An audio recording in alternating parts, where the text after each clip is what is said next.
बड़े फैसलों के बारे में 2025-26 सीजन के लिए कच्चे जूट की एमएसपी 6% तक बढ़ा दी गई है। अब ये 5,650 रुपए प्रति क्विंटल कर दी गई है। वहीं सरकार ने नेशनल हेल्थ मिशन को भी सफल बताया। केंद्रीय वाणिज्य मंत्री पीयूष गोयल ने बताया कि फसलों की एमएसपी में लागत में 50% ज्यादा मूल्य के फार्मूले को ध्यान में रखते हुए सरकार ये कदम उठा रही है। जूट की एमएसपी बढ़ने से पूर्वी और पूर्वोत्तर राज्य के 40 लाख परिवारों को फायदा होगा।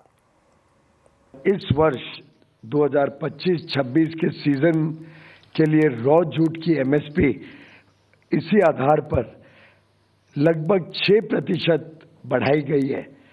अब वो 5,650 रुपए प्रति क्विंटल रहेगी, जो लागत मूल्य से लगभग 67% ज्यादा है।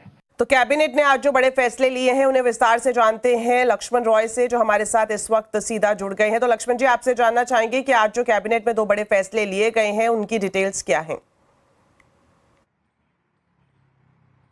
देखिए, कैबिनेट ने जो दो बड़े फैसले लिए उसमें सबसे महत्वपूर्ण फैसला जूट को लेकर के था।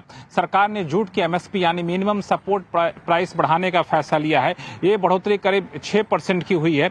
ये 5,335 रुपए प्रति क्विंटल से बढ़कर के 5,650 रुपए प्रति क्विंटल की गई है, यानी कुल मिलाकर 315 रुपए प्रति क्विंटल की बढ़ोतरी की गई है। ये रॉ जूट की एमएसपी बढ़ाई गई है। रॉ जूट में भी TD3 कैटेगरी की एमएसपी बढ़ाई गई है, जिसकी सबसे ज्यादा मांग होती है, जिसका सबसे ज्यादा इंडस्ट्री इस्तेमाल करती है। और इस फैसले से दो महत्वपूर्ण फायदे होंगे। पहला, किसानों को ज्यादा बेहतर कीमत मिल पाएगी, उसकी वजह से किसान ज्यादा उत्पादन कर सकेंगे। दूसरा फायदा यह होगा कि जूट का इस्तेमाल करने वाली कंपनियों को ज्यादा मात्रा में आसानी से जूट मिल पाएगा। दूसरा जो महत्वपूर्ण फैसला लिया गया है वह है कि नेशनल हेल्थ मिशन की उपलब्धियां वहां पे काफी विस्तार से चर्चा की गई, उस पर पूरा एक प्रेजेंटेशन दिया गया और उस उपलब्धियों को कैबिनेट ने स्वीकार कर लिया, जिसके तहत कई सारे महत्वपूर्ण उपलब्धियां यहाँ पे हासिल की गई। जैसे मोर्टेलिटी रेट, जो पूरी दुनिया में जहां 60% की गिरावट देखने को मिली है, भारत में 75% से ज्यादा गिरावट देखने को मिली है। 1 लाख लोगों पे पहले जहां 237 लोग टीबी के मरीज हुआ करते थे, अब इनकी संख्या घटकर 1 लाख लोगों पे सिर्फ 195 तक पहुंच गई है।